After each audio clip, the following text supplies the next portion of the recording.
My name is Ava, and at 33 years old, I never expected to hear those words from my own mother.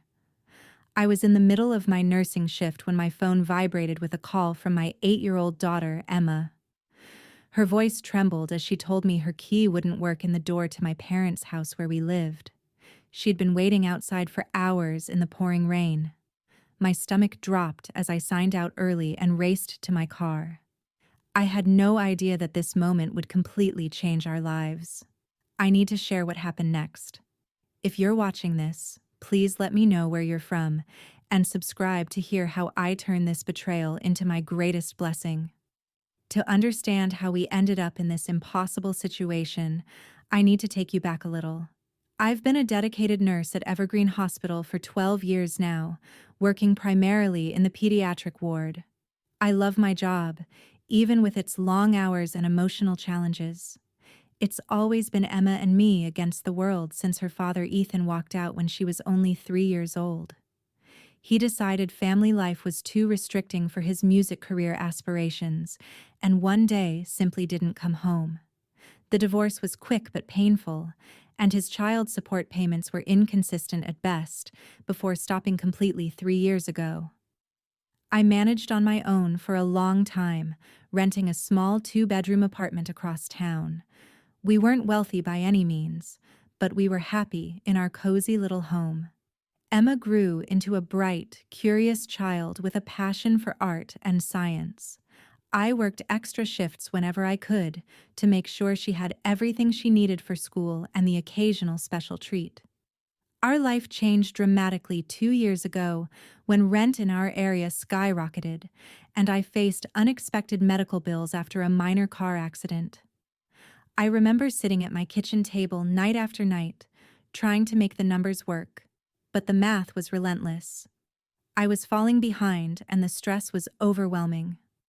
That's when my mother Patricia suggested we move in with my parents. Their 4-bedroom house had plenty of space, and my father William was in the early stages of Alzheimer's. She framed it as a win-win situation. Emma and I would have financial stability, and I could help care for my dad when I wasn't working. Family should stick together during hard times, she said, her voice gentle in a way I hadn't heard in years. William would love to spend more time with Emma, and you could save money for your future. It seemed like the perfect solution. I agreed to pay a reasonable amount for rent and contribute to household expenses. We moved into the 2 spare bedrooms upstairs, and initially, the arrangement worked well. Emma quickly developed a special bond with her grandfather, sitting patiently with him as he told stories from his youth, or helping him remember the names of birds at the feeder outside the kitchen window. What I didn't fully appreciate at first was how much my mother's controlling tendencies had intensified over the years. As a child, I had always known her to be strict and particular about how things were done in her house, but I thought I understood her expectations. Living under her roof as an adult with my own child proved to be much more complicated. It started with small comments about how I was raising Emma. If I let her stay up 30 minutes past her bedtime on a weekend, my mother would remark about the importance of consistent sleep schedules. If I bought Emma a small toy after a difficult week, Patricia would lecture me about spoiling children and the value of money. When you were growing up, we never indulged you children with unnecessary things, she would say, conveniently forgetting the many privileges my siblings and I had enjoyed. My brother James and sister Rebecca, who both lived nearby with their own families, always took my mother's side. They would nod along with her criticisms during Sunday dinners, occasionally adding their own observations about my parenting choices. James, an accountant, frequently questioned my financial decisions, while Rebecca, a high school teacher, had plenty to say about Emma's education and activities. "You know, Mom just wants what's best for you and Emma," Rebecca would say whenever I expressed frustration. "She's only trying to help." The tension grew steadily over the past 6 months. I had been saving diligently for our own place, putting aside as much as I could from each paycheck. The progress was slower than I wanted, but I was getting closer to having enough for a security deposit and first month's rent on a modest apartment. 3 weeks ago, we had a family dinner that felt different. James kept mentioning how his colleague had finally stood on his own feet after going through a divorce, while Rebecca talked about one of her students whose single mother had just purchased her first home. Independence is so important, my mother said meaningfully, looking directly at me. Don't you agree, Ava? I nodded uncomfortably, sensing the message behind her words. I noticed my father watching me with sad eyes, seeming confused by the undercurrent of tension. He had always been my greatest supporter, but as his condition progressed, he became less able to intervene in family disagreements. That night, Emma asked me a question that broke my heart. Mom, does Grandma wish we didn't live here? She whispered as I tucked her into bed.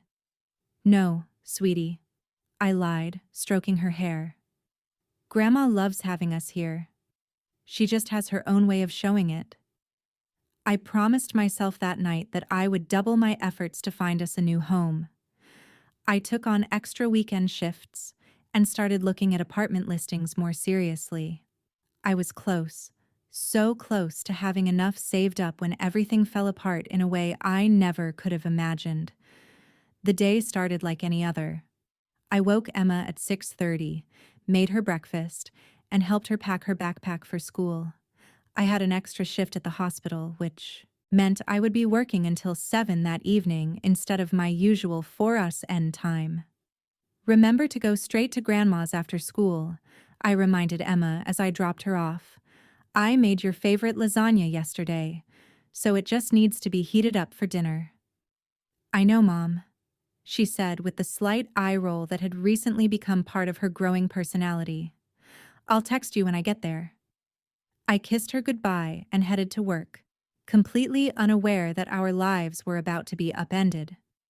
The day was busy with a steady stream of patients. I barely had time for lunch, scarfing down a granola bar between checking on a newborn with jaundice and a teenager recovering from appendix surgery. At 3:15, I expected to receive Emma's usual text confirming she had arrived safely at her grandparents' house. When 4:00 came and went without a message, I sent her a quick text asking if she was home. No response. By 4:30, I was starting to worry. I called the house phone, but no one answered. I called my mother's cell, then my father's, then my siblings. All went straight to voicemail. A knot of anxiety tightened in my stomach as I tried Emma's phone again. This time, she answered, her voice small and frightened. Mom, I can't get inside, she said, a tremor in her voice. My key doesn't work anymore. What do you mean it doesn't work? I asked, already feeling a chill of foreboding. I put it in the lock, but it won't turn, Emma explained. I've been knocking, but nobody answers. Even though Grandma's car and Grandpa's car are both in the driveway, I can see the lights on inside. How long have you been outside, sweetie? I asked, my voice carefully controlled despite the panic rising in my chest. Since school ended. It's raining really hard, Mom. I'm under the porch roof, but it's cold. I checked my watch. School ended at 2:45. It was now nearly 5:00. My 8-year-old daughter had been locked outside in the rain for over 2 hours. I'm leaving work right now, I told her firmly. Stay where you are. I'll be there as soon as I can. I quickly explained the situation to my supervisor, who immediately told me to go. The drive that normally took 20 minutes felt excruciatingly long. Traffic was heavy with rush hour congestion, and the rain had developed into a full thunderstorm. I called Emma every few minutes to check on her, each time hearing her voice sound more tired and worried. By the time I pulled into my parents' driveway, Emma had been outside for almost 5 hours. I found her huddled under the small porch overhang, her clothes soaked despite her attempts to stay dry. Her school backpack was drenched, her hair plastered to her pale face. When she saw me, she ran into my arms, her body shivering uncontrollably. Why wouldn't they let me in, Mom? she asked through chattering teeth. I had no answer. I wrapped my dry jacket around her shoulders and approached the front door. I rang the doorbell repeatedly, then pounded on the door with my fist. Mom, Dad, it's Ava. Open the door, I called out. No response. I tried my key, confirming what Emma had said. It no longer worked in the lock. The realization that this was intentional, not a mistake, hit me like a physical blow. I continued knocking, calling out, even going around to look through windows. Through the living room window, I caught a glimpse of movement. Someone was definitely home. After nearly 10 minutes of persistent knocking, the porch light finally switched on, and the door opened just enough to reveal my mother's face. She looked perfectly composed, as if she were greeting an unexpected delivery person rather than her daughter and granddaughter who had been locked out in a storm. Mom, what's going on? Why didn't you answer the door for Emma? Why doesn't our key work? The questions tumbled out as I held my shivering daughter close to my side. Patricia's expression remained impassive. We have all decided that you and Emma don't live here anymore, she stated calmly, as if informing me of a change in dinner plans. I stared at her in disbelief. What are you talking about? All of our things are inside. This is where we live. Not anymore, she replied. James, Rebecca, your father and I have discussed it, and we feel it's time you stand on your own feet. You take advantage of family, Ava. Always have. Beyond my mother's shoulder, I could see my father in his armchair, looking confused and distressed. His eyes met mine briefly before he looked away. James and Rebecca stood in the background, arms folded across their chests in a unified front with our mother.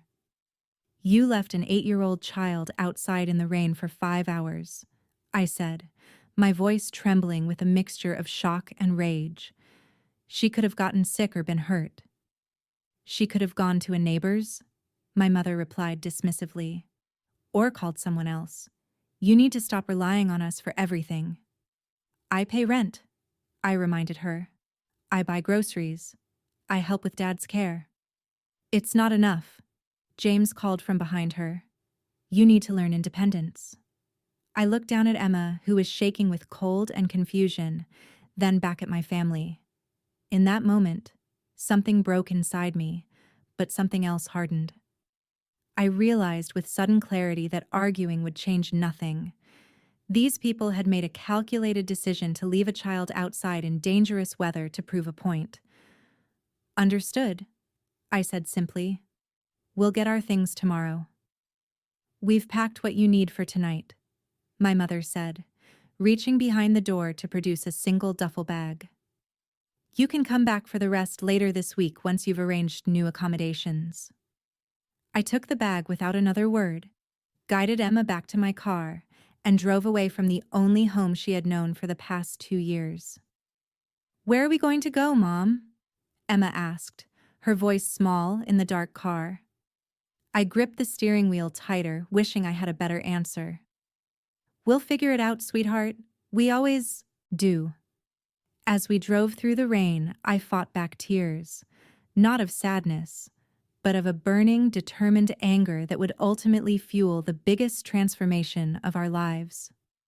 The Sunset Inn motel sign glowed neon against the dark, rainy night as I pulled into the parking lot. It wasn't where I had imagined we would be sleeping that night, but at $89, it was the cheapest option I could find on short notice. Emma had fallen into an exhausted silence, her earlier tears giving way to a worrying quietness that concerned me more than her crying. It's just for tonight, sweetie, I promised as I helped her out of the car, grabbing the duffel bag my mother had thrust at us. Tomorrow, we'll figure out something better. Once inside the small room with its faded floral bedspread and humming air conditioner, I finally had a chance to assess Emma's condition. She was burning with fever, her skin alternating between hot flushes and chills. I ran a warm bath to help raise her core temperature and found some children's Tylenol in my purse. As she soaked in the tub, I went through the duffel bag to see what my family had deemed necessary for our first night of homelessness. The contents made my blood boil. A few items of Emma's clothing, most of them too small or out of season. 2 of my work uniforms. A half-empty bottle of shampoo. No toothbrushes. No pajamas. No medications. No school books or supplies. It was as if they had deliberately chosen the least helpful items they could find. After settling Emma into bed, I sat in the bathroom with the door closed, finally allowing myself to cry silently. The betrayal cut deep. These were the people who were supposed to love us unconditionally. Instead, they had orchestrated a cruel eviction that left a child sick and frightened. I called the hospital and explained I wouldn't be able to come in the next day. My supervisor, Sarah, was understanding, but I could hear the concern in her voice. "Ava, is everything all right? This isn't like you to call out last minute." "Family emergency," I said vaguely. "I should be back the day after tomorrow." I couldn't bring myself to share the humiliating truth. Not yet. Throughout the night, I tended to Emma's fever, which spiked to 103 degrees before finally breaking near dawn. I lay beside her on the sagging mattress, watching her fitful sleep and planning our next steps. The rent money I'd already paid my parents for the month was gone. My savings would have to stretch for a security deposit, first month's rent, and now emergency accommodations. When Emma woke late the next morning, the questions began. "Mom, why did Grandma change the locks?" she asked, her voice hesitant. I sat on the edge of the bed, trying to find words that would be honest without turning her against her family. "Grandma thinks it's time for us to have our own place," I explained carefully. "But why didn't she tell us before? Why did she leave me outside?" The hurt in her eyes was almost unbearable. "That was wrong of her," I admitted. "Very wrong. And I'm so sorry you went through that." "Does Grandma hate us now?" Emma's lower lip trembled. "No, sweetie. I think Grandma just forgot how to be kind sometimes. People can do hurtful things when they're used to always being in control." After a simple breakfast from the vending machine, I began the urgent search for housing. Every affordable apartment wanted a credit check, security deposit, first and last month's rent, and a stable rental history. My credit was decent but not stellar. After years of tight finances, I called every complex in our price range, but nothing was immediately available.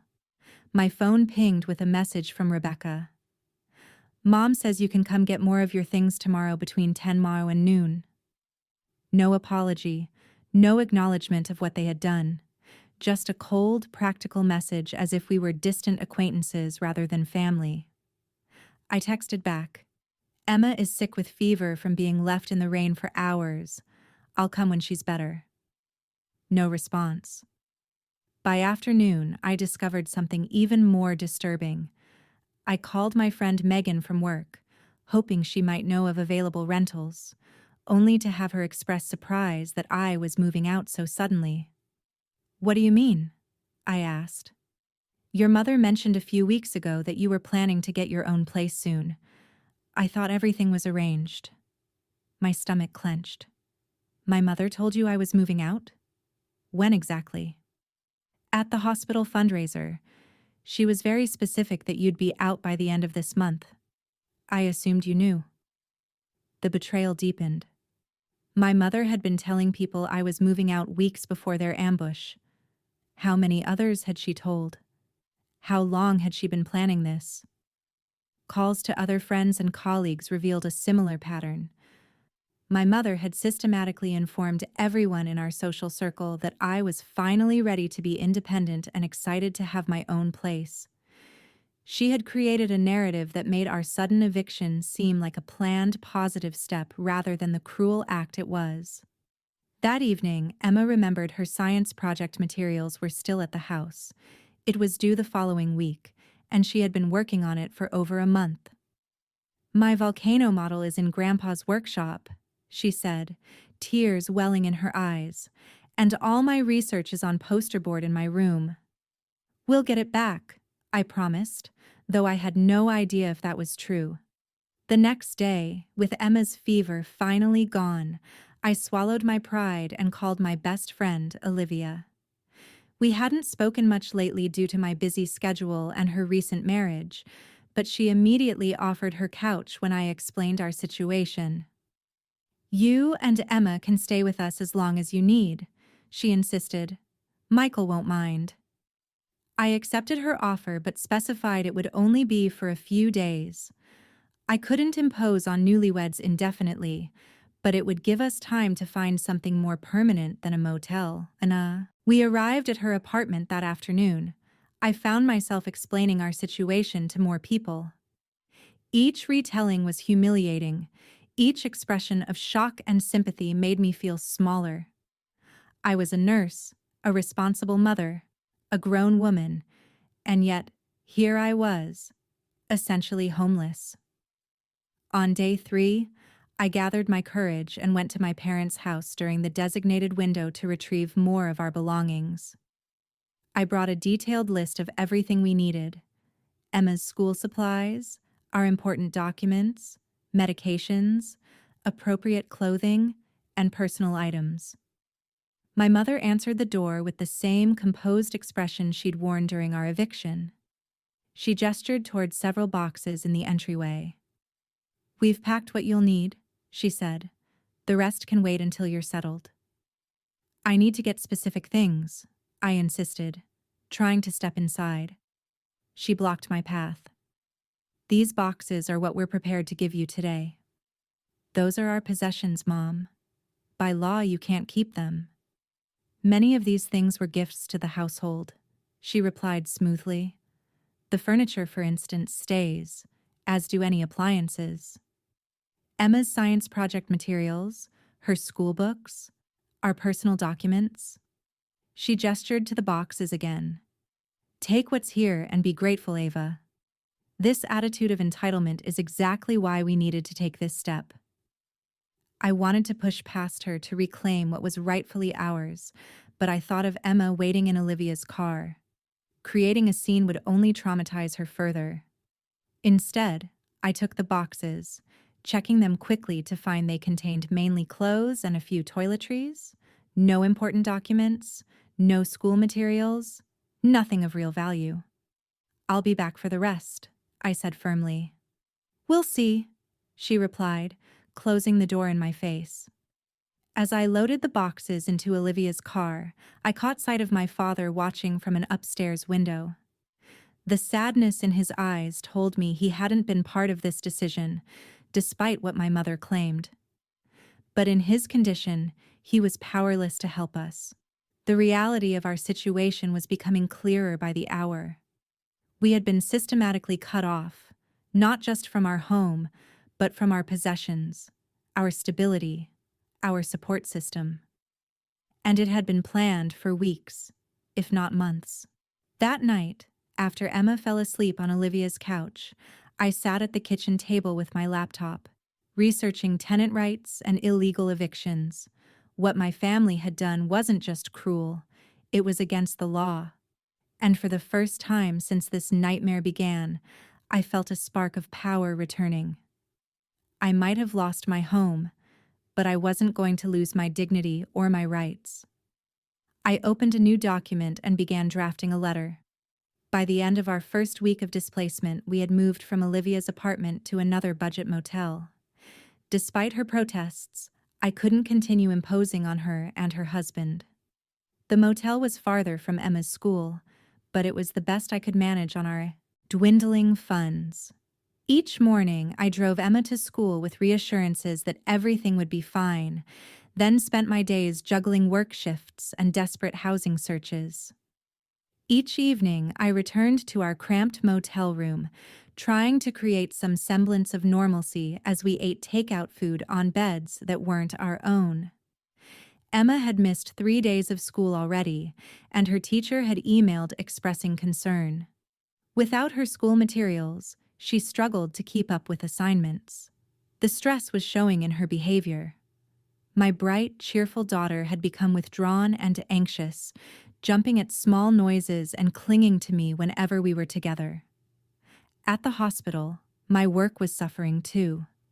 I'd made 2 medication documentation errors in one shift, something that had never happened before. My supervisor, Sarah, called me into her office, her expression grave. "Ava, what's going on? You've always been one of our most reliable nurses." I stared at the floor, shame burning my cheeks. "I'm dealing with some personal issues. Is there anything the hospital can do to help? We value you here, but patient safety has to come first." "I understand," I said, blinking back tears. "It won't happen again." As I left her office, I ran directly into James, who was visiting a colleague in orthopedics. The shock of seeing him made me stop short. "Ava," he said, his tone oddly formal. "You look tired." "What did you expect?" I replied, keeping my voice low but intense. "We're living in a motel because of what you and Mom did." He glanced around, clearly uncomfortable with having this conversation in the hospital corridor. "It was for your own good. You need to learn to stand on your own 2 feet. By throwing a child out into the rain? By keeping our possessions hostage? How exactly is that helpful?" "You're being dramatic," he said dismissively. "Emma could have gone to a neighbor, and we've offered to give you your things. Selected things in boxes you packed. That's not the same as allowing us to take what belongs to us." James straightened his tie, a nervous gesture I recognized from childhood. "Mom says you've been telling people we changed the locks without warning. That's not fair, Ava. You knew it was time for you to move out." "I absolutely did not know that," I said, my voice rising despite my efforts to stay calm. "We were evicted without notice. That's illegal, by the way." "Lower your voice," he hissed. "This is your workplace." "Yes, it is. The job I used to support my daughter. The job I nearly lost because of the chaos you all created." His expression hardened. "Maybe if you spent less time blaming others and more time taking responsibility, you wouldn't be in this situation." Before I could respond, he walked away, leaving me shaking with anger in the middle of the hallway. That evening, I received a call from my cousin Chloe. She sounded concerned. "Ava, is everything okay with you and Emma? Aunt Patricia told everyone at the family dinner last night that you'd moved out after a big fight and were refusing to let anyone know where you are." My hand tightened around the phone. "That's not what happened, Chloe. They changed the locks without telling us. They left Emma outside in the rain for hours. We were forced out." There was a long pause. "That's not what she said. She told us you'd been planning to move for weeks, but got angry when they suggested you take Dad's old furniture instead of buying new." The fabricated story was so detailed, so plausible, it made my head spin. My mother was systematically rewriting reality, turning us into the villains of the story. "Chloe, I promise you that's not true. We were ambushed." "I don't know what to believe," she admitted. "But if you need anything..." After we hung up, I sat on the edge of the bathtub, trying to process this new level of manipulation. My mother wasn't just evicting us. She was isolating us, cutting us off from potential support by poisoning family relationships. That night, Emma woke screaming from a nightmare. She'd dreamed she was locked outside in a storm while everyone she loved watched from the windows, refusing to let her in. I held her close, rocking her back to sleep, fighting my own tears. "It's okay, baby. I'm here. I'll always let you in," I whispered. The next morning brought a new crisis. The check engine light came on in my car, and by afternoon, it was making an ominous grinding sound. The mechanic's diagnosis was grim. The transmission was failing. "Repairs will cost over $2,000. Can't drive it more than another day or 2 before it completely goes," he warned. I thanked him and drove away carefully, panic rising in my chest. Without a car, I couldn't get to work. Emma couldn't get to school. We would be truly trapped. The apartment search was equally discouraging. I'd found a small 2-bedroom unit within our budget, but between the application fee, security deposit, and first month's rent, I was short by nearly $800. I called my mother, swallowing my pride, to ask for the rent money I'd already paid for the current month. "That money has already been spent," she said coldly. "Besides, you chose to leave." "Mom, we did not choose to leave. You changed the locks. You threw us out." "That's your interpretation," she replied. "James and Rebecca see it differently." "I need that money for a new apartment," I said, trying to keep the desperation from my voice. "Perhaps this will teach you to plan better in the future," she said, before hanging up. That evening in the motel bathroom, while Emma watched TV, I finally broke down completely. Sitting on the floor with my back against the door, I sobbed silently into a towel. The weight of our situation crashed down on me with suffocating force. I was failing as a mother, failing to provide stability, security, even basic necessities for my child. We were one paycheck away from true homelessness. My car was dying, and my family, the people who should have been our safety net, had become our persecutors. For a brief, dark moment, I considered begging my mother to take us back, to let us return under whatever conditions she demanded. At least Emma would have a roof over her head, a familiar bed to sleep in. But then I thought about what that would teach my daughter. That cruelty wins. That power is more important than love. That she should accept mistreatment from family because the alternative is too frightening. As I emerged from the bathroom, eyes red but tears dried, Emma handed me a piece of paper. On it, she had drawn a small, simple house with a tree beside it. 2 stick figures stood in front, holding hands. "Our future happy home," she had written in her careful 8-year-old handwriting. In that moment, something shifted inside me. The despair that had been crushing me transformed into a steel-like resolve. My daughter deserved better. We both did. And I was going to make sure we got it. I kissed the top of her head. "It's beautiful, Emma. And you know what? That's exactly what we're going to have." "Promise?" she asked, her eyes wide with hope and trust.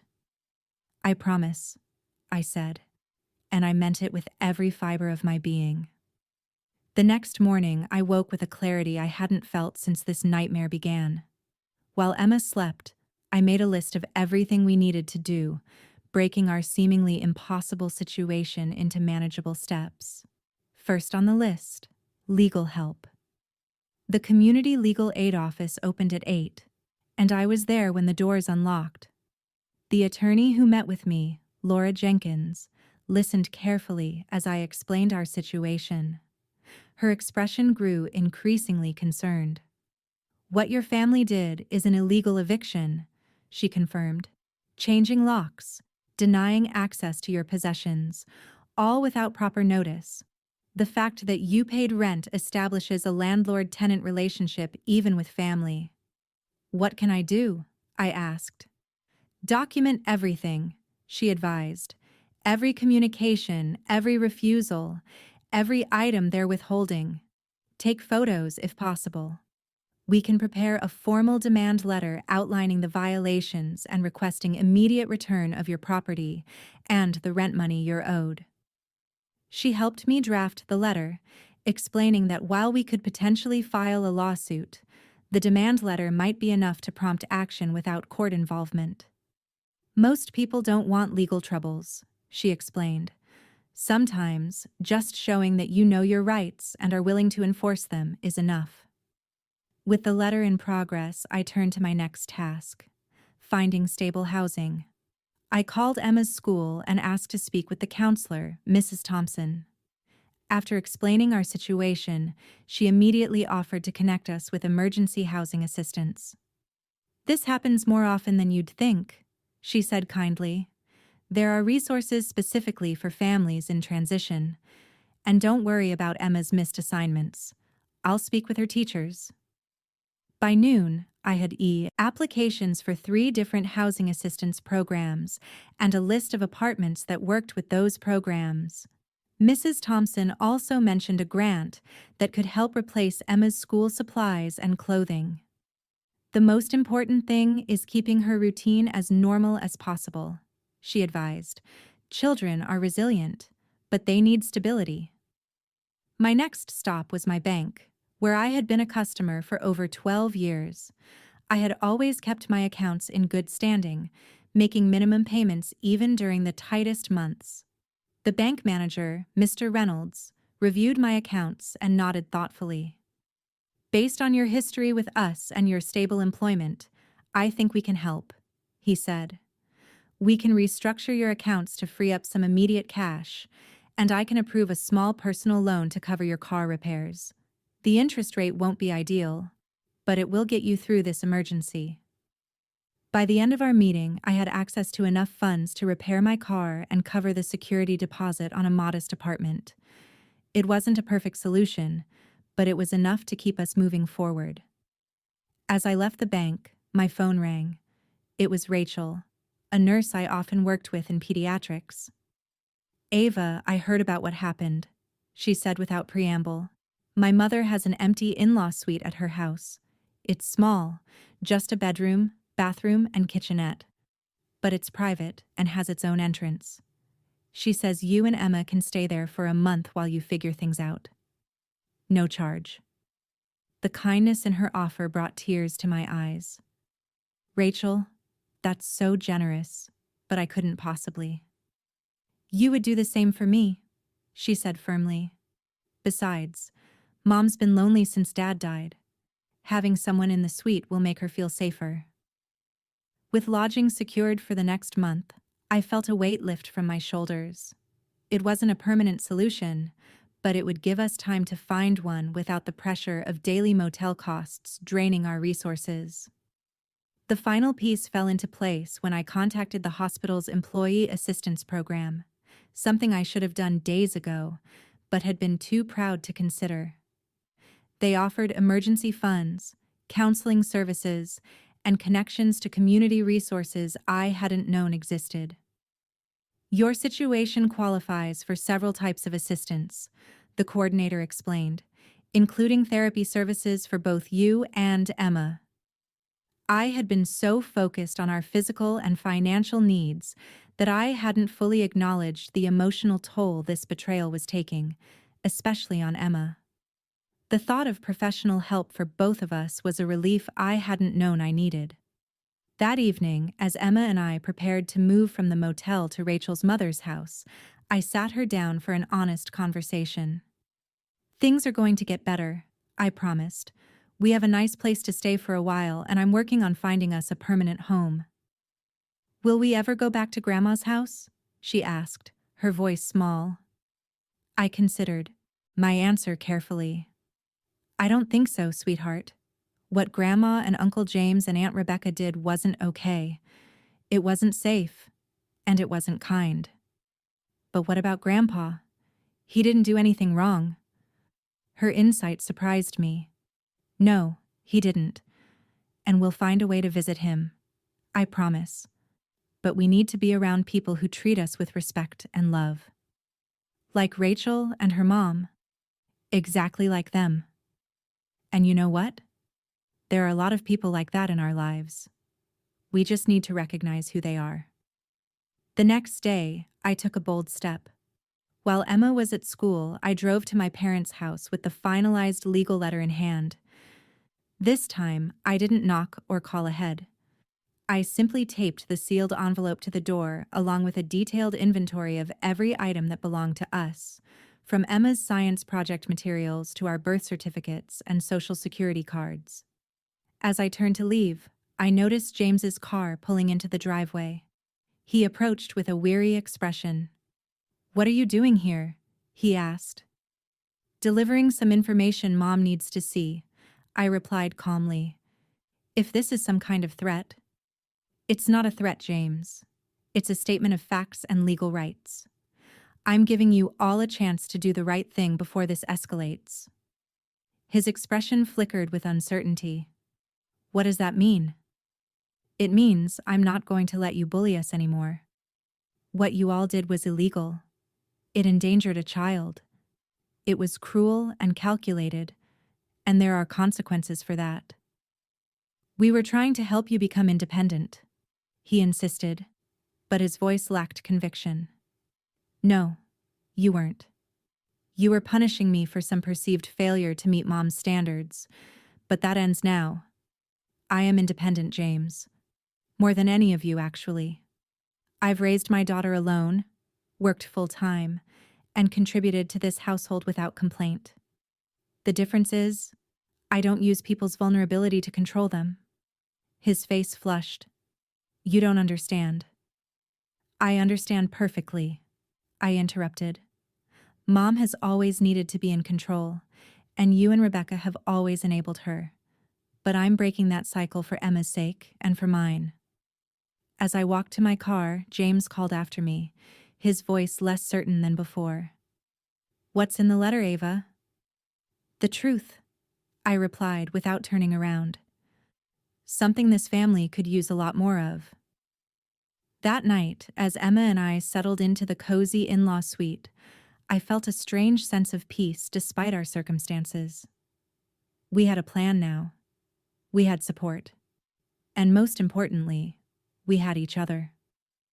Before bed, I found myself doing something I hadn't done in years. I retrieved my old journals from one of the boxes we'd managed to recover. Pages upon pages documented my mother's controlling behavior throughout my childhood and young adulthood. The patterns were clear. Cycles of manipulation and emotional withdrawal whenever I showed too much independence. These journals weren't just painful memories. They were evidence, documentation of a lifetime of similar behavior that validated my current experience. If necessary, they would help me explain to others, perhaps even in court, that this wasn't an isolated incident, but part of a long-established pattern. As I closed the journal, my phone chimed with a text from my father's private phone, one my mother didn't know he had. The message was brief, but significant. Your mother got your letter. Things changing here. Stay safe. Love you both. I showed the message to Emma, who was preparing for bed. See, Grandpa still loves us, I said, hugging her close. Will things really get better, Mom? She asked, still uncertain. They already are, I assured her. And for the first time in days, I truly believed it. 3 days after delivering the letter, I received a call from an unknown number while at work. When I answered, I was surprised to hear my father's voice speaking in the clear, lucid tone that was becoming increasingly rare. Ava, he said quietly, I'm calling from the neighbor's house. Your mother got your letter. I know, Dad. You texted me, remember? There was a pause. Did I? Sorry. Sometimes I forget. But I needed to tell you what happened. What do you mean? I asked, stepping into an empty patient room for privacy. When she opened that letter, she went white as a sheet. I haven't seen Patricia look like that since her own mother died. She read it 3 times, then locked herself in the bedroom for hours. When she came out, she was different. Quiet. James came over and they argued. I couldn't hear everything, but he kept saying they'd gone too far. My heart raced. Dad, are you okay there? Should I be worried about you? No. No, I'm fine. Things are tense but not dangerous. I just wanted you to know that letter did something, Ava. It shifted things. After we hung up, I found myself both hopeful and wary. My mother wasn't one to back down easily, even when confronted with legal consequences. But perhaps the formal nature of the letter, the clear outline of violations and potential penalties, had finally broken through her self-righteousness. I didn't have to wonder long. That afternoon, James appeared at the hospital during my break, looking uncomfortable in the cafeteria as he approached my table. Can we talk? He asked, his usual confidence noticeably diminished. I'm listening, I replied, keeping my tone neutral. He sat down, fidgeting with his watch. That letter you sent. Mom's pretty upset about it. I imagine she is. She says you're exaggerating what happened, that you're trying to cause trouble. The letter states facts, James. Nothing more, nothing less. He leaned forward, lowering his voice. Look, things got out of hand. We never meant for Emma to be outside for hours. We thought you'd get the message and make other arrangements right away. What message? That my key suddenly wouldn't work with no warning? No discussion? Mom said she'd been hinting for weeks that it was time for you to move out. Hints aren't notices, James. And even if they were, you don't change locks on a home where a child lives without ensuring they have somewhere else to go. He had the grace to look ashamed. I know that part was wrong. We all know that now. And the rest? Keeping our belongings, spreading lies to family and friends, creating a false narrative about me choosing to leave after an argument? Mom gets defensive when she feels challenged. This isn't about feelings, James. It's about actions. Illegal, harmful actions that hurt a child and could have been much worse. He nodded slowly. What do you want, Ava? To sue us? To drag the family through court? I want what the letter requests. Return of our belongings, return of the rent money, and acknowledgement of what really happened. That's it. James studied me for a moment. You've changed. Yes, I agreed. I have. After he left, I received a text from Rebecca, the first contact from her since our eviction. How's Emma doing? Is she feeling better? As if we'd simply been away on vacation. I responded with simple facts. She had a fever for 3 days after being left in the rain. She's having nightmares and anxiety. She misses her grandfather and her things. No response came, but I hadn't expected one. The family was beginning to realize that their actions had real consequences, not just for me, but for an innocent child they claimed to love. That evening brought unexpected news. The apartment manager from one of the complexes I'd applied to called to tell me a unit had unexpectedly become available. It's a 2-bedroom on the 2nd floor, she explained. Not fancy, but clean and well-maintained. The family that was supposed to move in had a job change, so it's available immediately if you're interested. The rent was at the upper end of my budget, but with the money from the employee assistance program and the restructured bank accounts, it was manageable. I scheduled a viewing for the following morning. The apartment was exactly as described, simple but clean, with neutral walls and decent appliances. There was even a small balcony where Emma could grow the plants she loved. Most importantly, it was in the same school district, allowing her to maintain that critical stability. We'll take it, I told the manager after the tour. Great, she smiled. Now we just need the security deposit and first month's rent to hold it. My heart sank. Despite all my efforts, I was still short the full amount needed. Is there any way I could pay half now and half on my next payday? She looked sympathetic but shook her head. I'm sorry, it's company policy. We need the full amount to take the unit off the market. As I drove away trying to figure out where to find the additional money, my phone rang. It was Mrs. Thompson from Emma's school. Ava, I have some news. I shared your situation with our parent association, keeping details private, of course, and they want to help. There's a foundation connected to the school that provides emergency assistance to families in transition. They've approved a grant to cover your security deposit. I pulled the car over, overcome with emotion. Are you serious? Absolutely. They were particularly moved by how Emma has been handling everything with such resilience. The check can be ready tomorrow. With the apartment secured, I felt a surge of hope stronger than anything I'd experienced in weeks. We had a home. A real home that was ours alone, where no one could lock us out or control our lives. The final piece fell into place later that day, when my mother finally responded to the legal letter with a curt message. You can come get your things on Saturday between 9 and 4. Everything will be accessible. When Saturday came, I brought Olivia and Rachel with me for both practical and moral support. I half expected my mother to have changed her mind. But when we arrived, the garage door was open, with all our belongings sorted into sections. My mother watched from the doorway, her expression unreadable as we loaded furniture, clothes, and personal items into Olivia's truck and Rachel's SUV. My father came out briefly, hugging Emma tightly when she ran to him, but retreated quickly when my mother called his name sharply. As we worked, I noticed something strange. Many items I hadn't thought important were meticulously organized, while several valuable things were conspicuously missing. My jewelry box, which contained my grandmother's ring, the small antique desk that had been mine since childhood, Emma's collection of science awards. "Where's the rest?" I asked my mother directly. "This is everything," she replied. "No, it isn't. There are specific things missing." She shrugged. "If it's not here, we must not have found it." I was about to argue when my father appeared again, shuffling toward me with a large envelope. He pressed it into my hands, whispering, "For you and Emma. I'm sorry."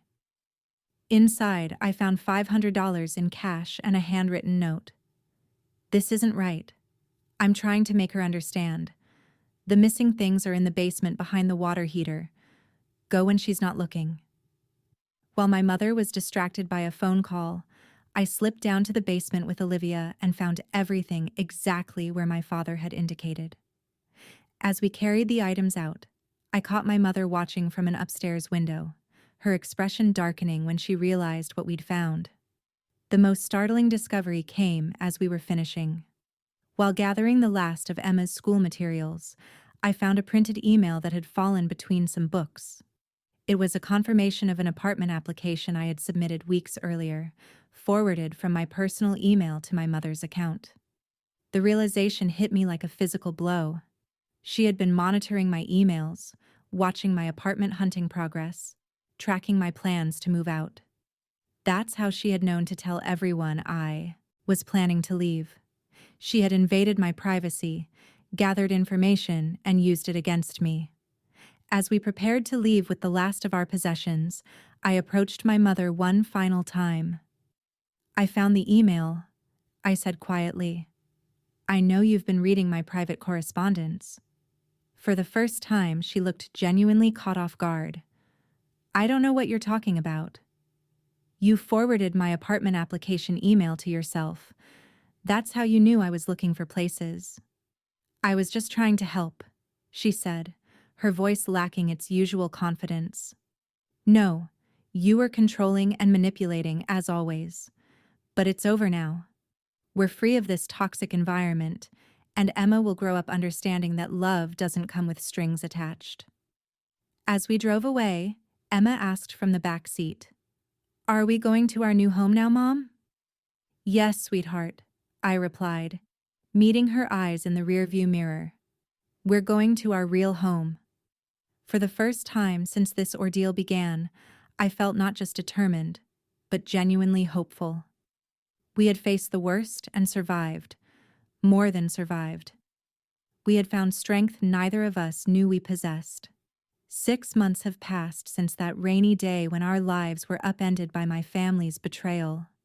Sitting on our small balcony watching Emma tend to her herb garden, I'm struck by how much has changed and how much stronger we've both become.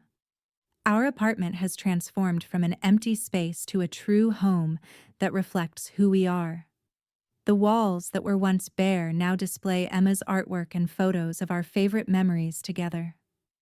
The furniture, some new and some reclaimed from my parents' house, is arranged to create cozy conversation areas rather than my mother's formal, untouchable rooms. Emma has flourished in ways I couldn't have predicted. After the initial anxiety and nightmares subsided, she developed a newfound resilience and confidence. Her grades, which had suffered during our period of instability, are now higher than ever. Last month, She won first place in the school science fair with a project on environmental adaptation, a fitting metaphor for our own experience. My professional life has stabilized as well. 3 months ago, I received a promotion to senior nurse in the pediatric unit with a corresponding increase in salary that has eased our financial pressure considerably. Sarah, my supervisor, cited my extraordinary grace under pressure as one of the reasons for the promotion. "You never let your personal challenges affect your care for the children," she told me. "That's the mark of a truly dedicated nurse." The boundaries I've established with my family remain firm, but are evolving in necessary ways. My father's condition has worsened, and I couldn't bear to cut him off completely. We now have a routine where I take Emma to visit him twice a month, but always in public places like the park or a restaurant, never at my parents' house. My mother has made several half-hearted attempts at reconciliation, each lacking any real acknowledgement of her actions or their impact. The most revealing was a birthday card she sent Emma, which included the line, "I hope you understand that sometimes adults have to make difficult decisions for the good of everyone." I returned the card with a simple note. "When you're ready to take responsibility for what you did, we can talk about rebuilding trust. Until then, please respect our boundaries." James and Rebecca have taken different paths in the aftermath. James, to my surprise, reached out with a genuine apology 3 months after the incident. "I got caught up in Mom's perspective without questioning it," he admitted during a coffee meeting. "Seeing how it affected Emma made me realize we crossed a line that should never be crossed. While we're not close, we've established a cordial relationship that allows Emma to maintain connections with her cousins. Rebecca, on the other hand, remains firmly in my mother's camp, occasionally sending passive-aggressive messages disguised as concern. Just checking if you and Emma have enough food this month. I know things must be tight." I've learned to respond factually or not at all. The most profound changes, however, have been internal. I've discovered a strength and independence I never knew I possessed. The woman who once avoided conflict and sought approval at all costs has been replaced by someone who stands firmly in her own truth, who advocates for herself and her child without apology. Therapy has been instrumental in this transformation. Both Emma and I continue to work with counselors who help us process the trauma and build healthier patterns. I've gained insight into the generational cycles of control and emotional manipulation that shaped my childhood, and I'm determined that those cycles stop with me. "You know what I like best about our new home, Mom?" Emma asked recently as we walked home from school. "What's that, sweetheart?" "Nobody can lock us out of here. It's really ours." Her simple observation brought tears to my eyes. At 8 years old, she had articulated exactly what made our modest apartment more valuable than my parents' larger, more luxurious house: security, autonomy, peace. Last week, I received an unexpected letter from my father's doctor informing me that he had updated his medical directive to name me as his healthcare proxy instead of my mother. It was a silent vote of confidence that touched me deeply, a recognition that despite everything, he trusts my judgment and heart. My mother's reaction, relayed by James, was predictably furious. But for once, her anger couldn't reach me. I've built a life where her approval is no longer the currency I trade in. My worth is not determined by her acceptance or rejection. As I watch Emma chatting with our elderly neighbor, who has become a surrogate grandmother figure, I realize that we haven't just survived a crisis. We've created something beautiful from it. A home built on mutual respect and unconditional love. A family that might be small in numbers, but is rich in authenticity. The betrayal that once felt like an ending has become a beginning, a painful but necessary severing of unhealthy bonds that allowed new, healthier connections to form. We've learned that family is defined not by blood or obligation, but by how people treat each other when it matters most. "Mom, come look." My basil is finally growing, Emma calls excitedly from the balcony. As I join her to admire the tiny green shoots pushing up through the soil, I'm struck by the perfect metaphor they provide. Growth often requires breaking through hard surfaces. It requires courage and persistence. But with the right conditions, with nurturing and patience, something new and vibrant emerges. That's what we've done, my daughter and I. We've pushed through the hardened soil of betrayal and emerged stronger, more vibrant, more authentically ourselves. And for that, despite all the pain that preceded it, I am profoundly grateful. Have you ever had to rebuild your life after a betrayal by someone you trusted?